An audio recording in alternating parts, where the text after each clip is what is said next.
Ready? Oh, you meant the boy, of course.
Watch your back!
Not the time for this. Aw.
Alpine.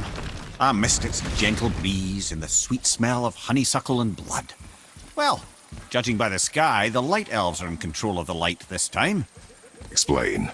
You see, the light elves and dark elves... are always fighting over the light. That part we know. But did you also know that control of the light has changed hands no less than 213 times? Really? It's true. Each side believes itself the rightful keepers of the light and argue they're simply fighting for survival. But the fact of the matter is, the war has been going on so long, they don't know who they are without it. Here we go!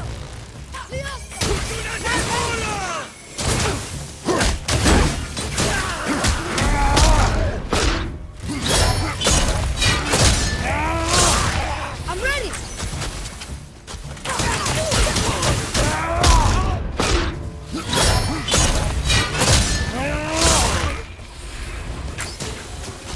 Nice to have you fight every once in a while.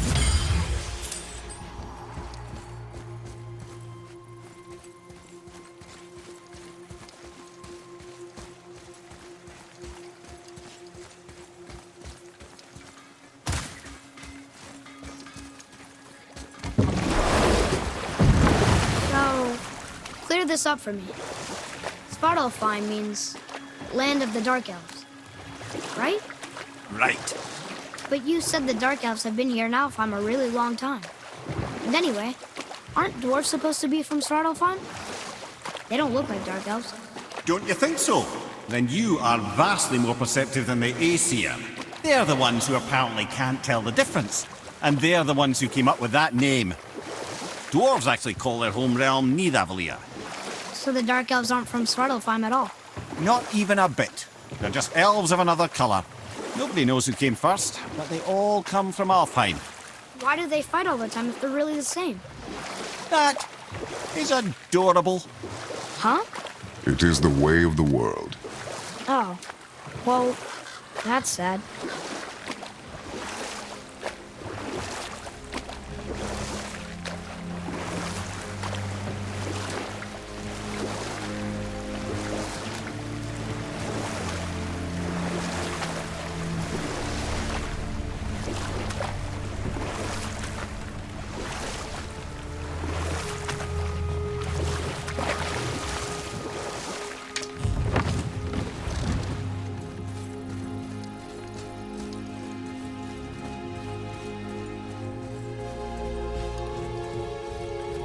Freyr's temple.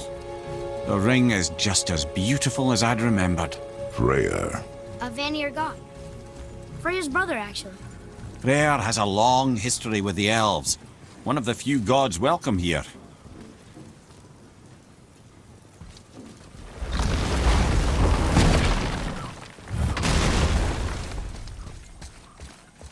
Look here. Yes, sir. Huh. Neat.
Ready and wait.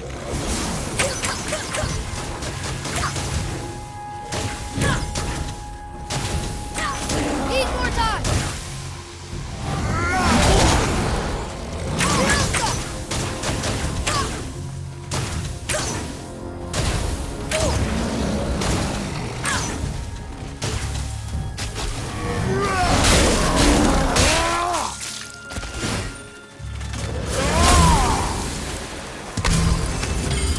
That's showing him.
It's another Valkyrie.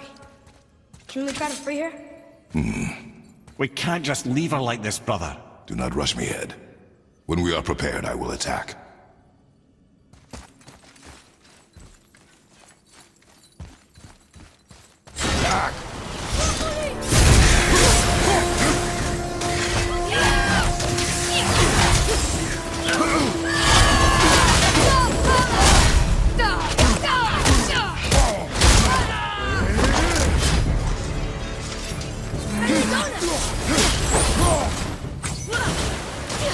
I'm not ready!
Freedom. Where is your queen? My queen? She did this to you. She's letting the dead take over Midgard. This cannot be. I didn't want to believe it either, milady, but we have to find her. Where is she? I can't say for sure, but the Rockstola, Valkyrs. If the Council of Eight are reunited, perhaps she will answer our call.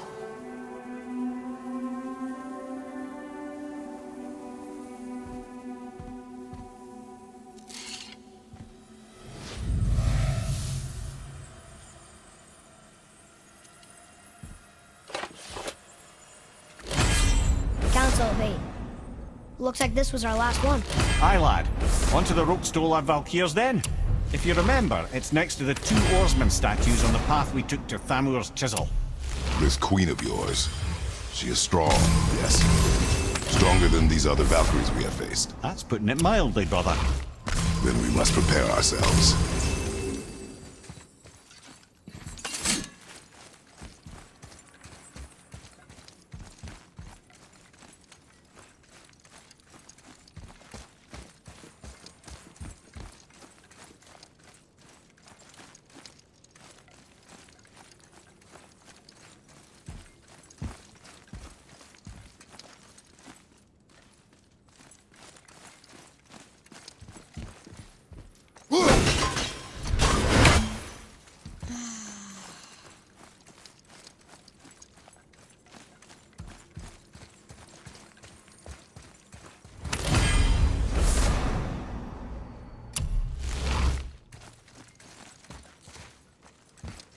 Follow me, Atreus. On my way!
You're familiar with the tale of Skoll and Hoti, bringers of day and night? Oh yeah, the wolf giants. Aye. They were born of the arch-wolf Hrothwitnir, a great nemesis of the Aesir gods. Odin captured them as pups and kept them in the kennels of Asgard to hold his foe at bay. But when the sun and moon grew mutinous and stood still, Odin put Skoll and Hoti to use. With his ancient magics, he cast the wolves to the heavens, and they began their chase. And long shall they chase, but not endlessly. For it is foretold that someday Skoll and Hoti will catch and devour their prey. And that day shall be Ragnarok, the twilight of the gods. But Ragnarok is supposed to be Odin's doom, isn't it? Why would he set the wolves loose if it fulfills the prophecy? Precisely the question, lad. It's always about control. The wolves determine when Ragnarok begins, and now he controls the wolves.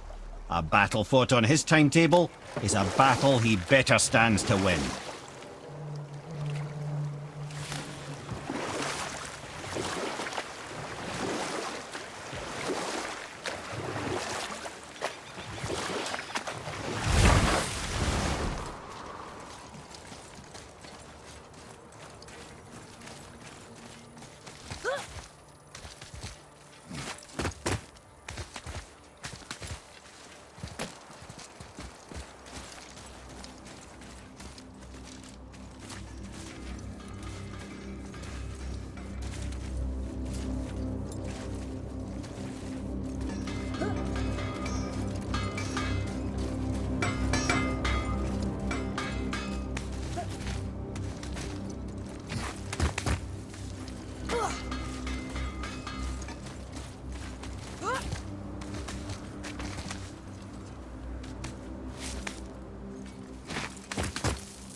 This is it, right?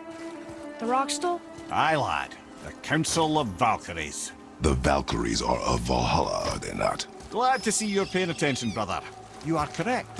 Valhalla, the great hall of the Einherjar, is their home within Asgard. But while there, they are subject to the scrutiny of the All-Father himself. And relations between the Valkyries and Odin were tense during my tenure as his advisor. Why? Well, that's an even longer story, lad. For now, why don't we look around for some clues?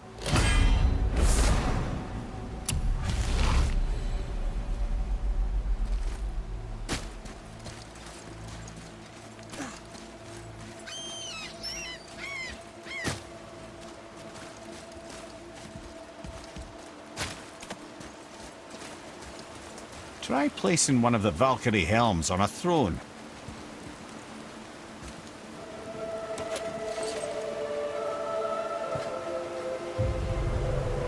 Whoa, you're back. Hello? I don't think she can hear you, lad. The helms must only retain but a small portion of their owner.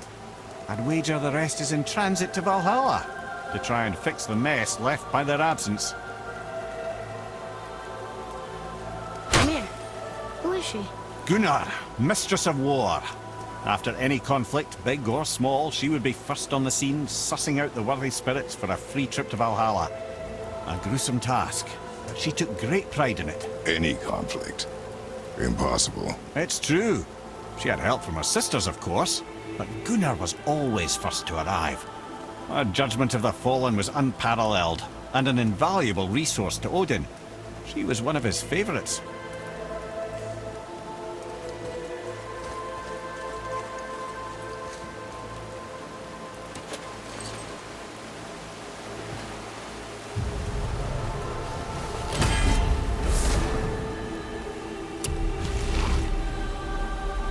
Ah, Gondul. Beautiful Gondul. And? Huh? That's it? Beautiful Gondul? No story or anything? Oh, sorry, lad. The sight of Gondul always took my breath away. Gondul had a silver tongue, a sharp wit, and struck a figure so stunning it literally drove men insane. Odin forbid her from setting foot in Midgard after a time, as insanity is not a welcome trait in Valhalla.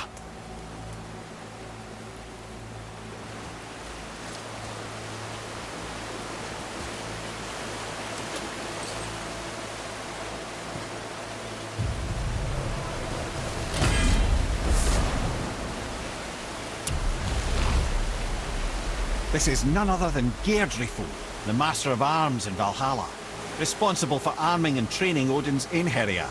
His what? His army come Ragnarok. The entire reason Valhalla exists, you see. The Einherjar wait in the Great Hall endlessly, feasting, drinking and fornicating themselves silly. Once Ragnarok begins, Odin calls them into service to fight on his behalf. Geirdriful had her hands full training that lot.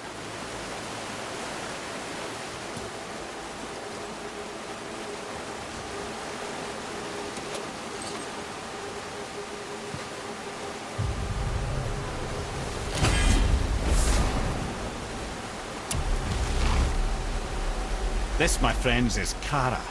Now, Valkyries are volatile by nature, but Kara, the lass is wild storm personified. A wild storm. Aye, calm and collected. Then the air would shift and the fury of her storm would unleash. It was beautiful in a way, assuming you could find proper shelter. Her tears would cleanse the blood-soaked battlefields.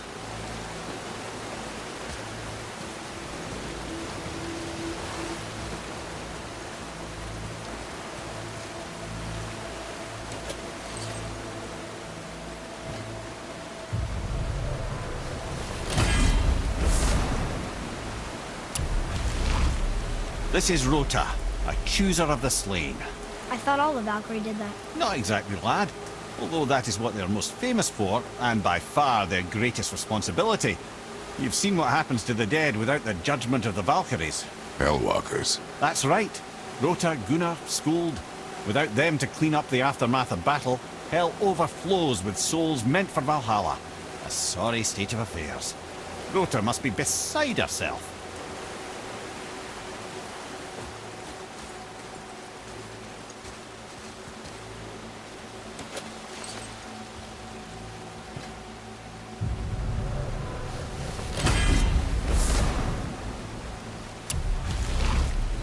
Ah, here we have Eir, the healer.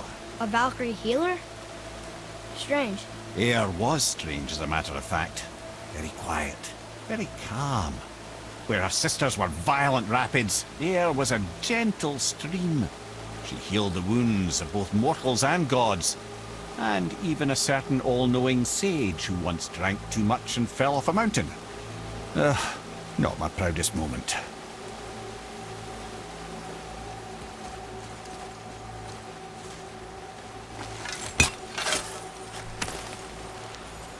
Found it!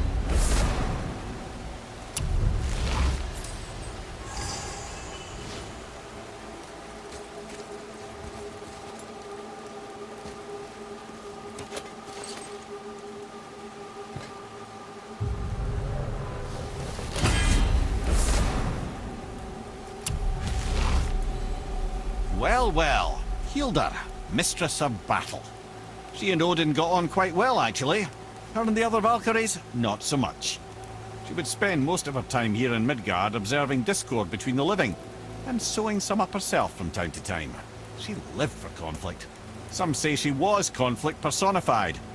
I wonder what will become of her now that she's free.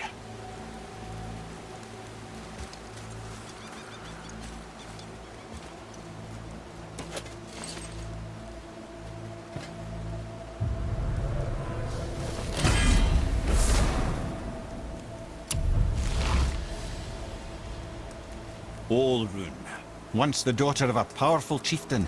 She fell defending him during a Reaver attack. Olrun was escorted to Valhalla, where she chose to devote her afterlife to the pursuit of knowledge above all else. Quite unusual behavior amongst the constant drinking and feasting of her fellow Valhallian denizens. How'd she end up a Valkyrie? Odin.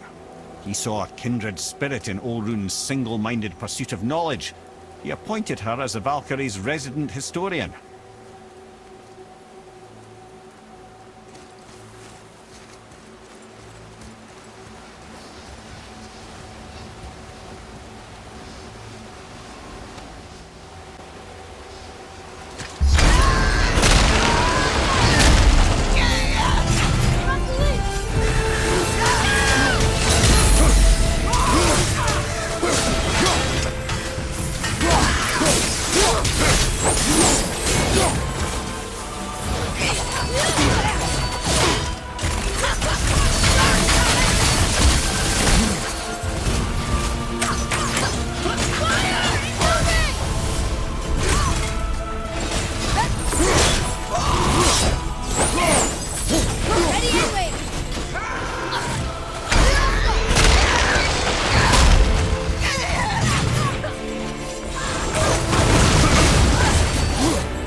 You have saved the Valkyries.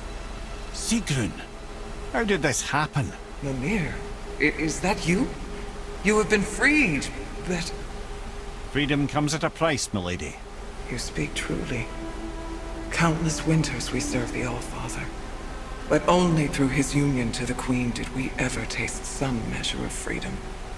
But aren't you the queen? There has only been one Queen of the Valkyries, the goddess Freya. When Odin severed her wings, I served in her absence, but it wasn't enough for the All-Father. He used an archaic piece of magic, corrupting my sisters. I tried to contain the damage by imprisoning them in places where they could cause no harm, but soon I lost myself as well. Sigrun, I'm sorry for being so worthless. I could have done something, or tried at the very least. What will you do now? I must reunite with my sisters. Together we can restore balance to the realms. You have the eternal blessings of the Valkyries.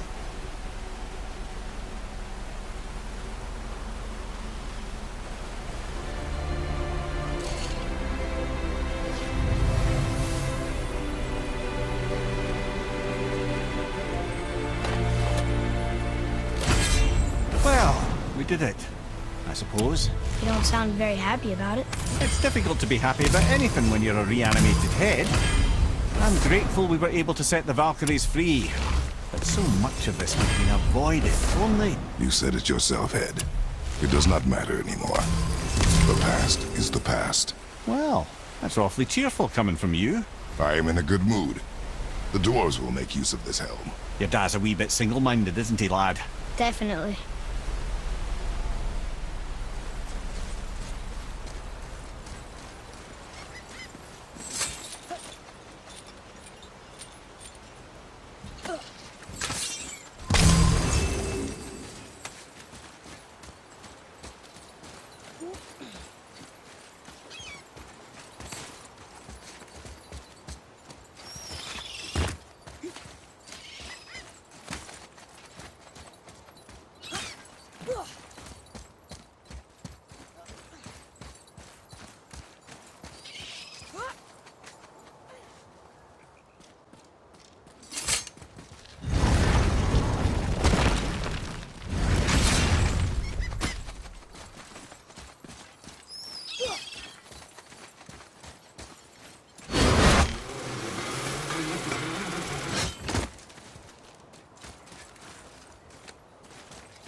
Wait, so Freya is the Valkyrie Queen?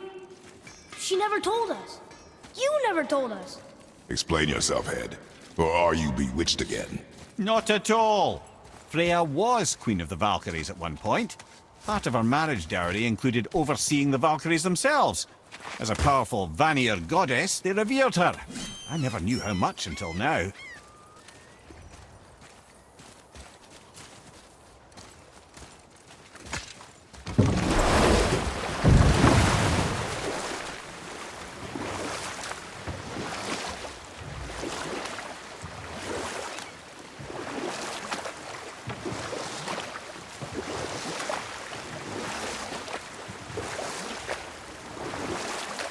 Mimir, is there a story for the giant with the flaming sword?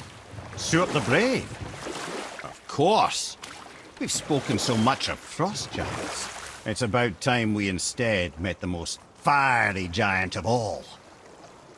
Back when Ymir first emerged from Ginnungagop, it was Stuart who followed next. He came from Muspelheim, the fire realm, bringing heat to the young cosmos, conjuring the sun from his primordial flame. But let's come back to that flaming sword, shall we? Stuart the Brave forged his sword of flame for one purpose alone: to burn down Asgard when Ragnarok comes at last. His destiny is to fall at the hands of Thor and Odin, but in so doing, strike the blow that leaves their realm in ash and ruin. And from that destruction, the world can be born anew. Until then, alone he waits in Muspelheim, never sleeping, ever honing his fiery blade. Brave, generous, who knows he lives but to his doom. All because he chooses to serve a grand cycle so much bigger than himself. To truly embrace your purpose and the patience and sacrifice it demands is to ensure your day will come. You think we'll be there when that day comes? I've seen enough of war between the gods. But you, little brother, who can say?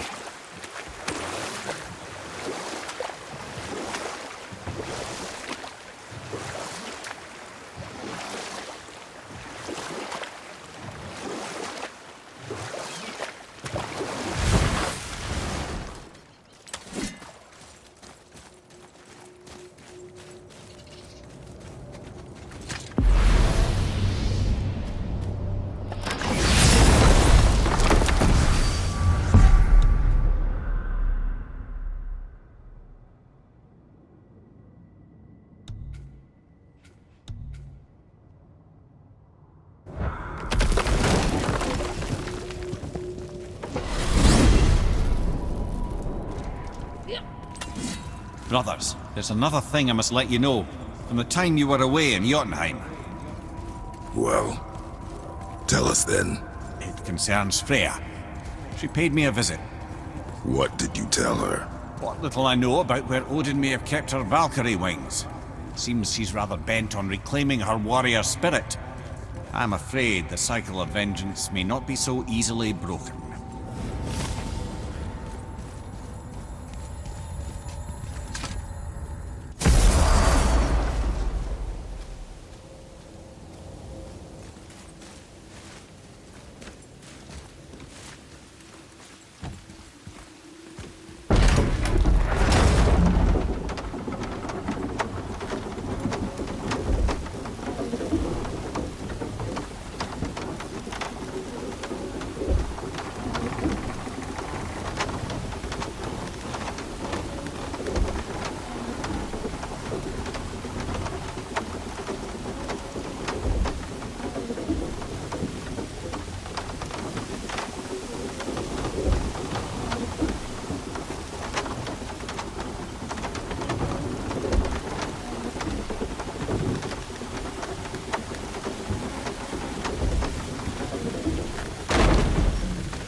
I'll scout ahead.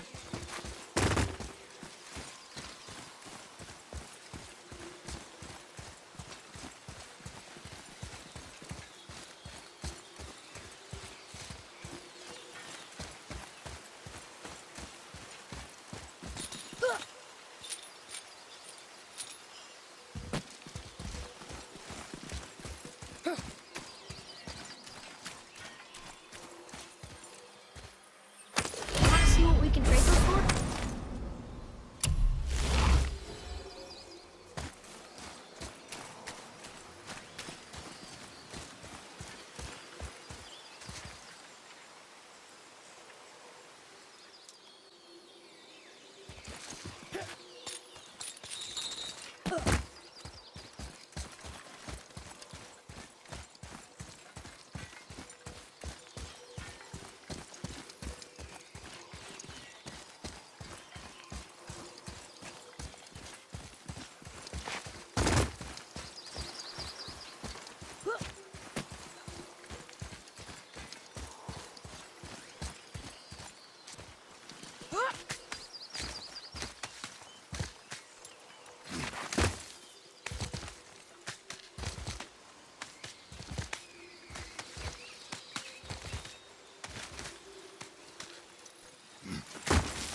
Know any more stories, Mimir?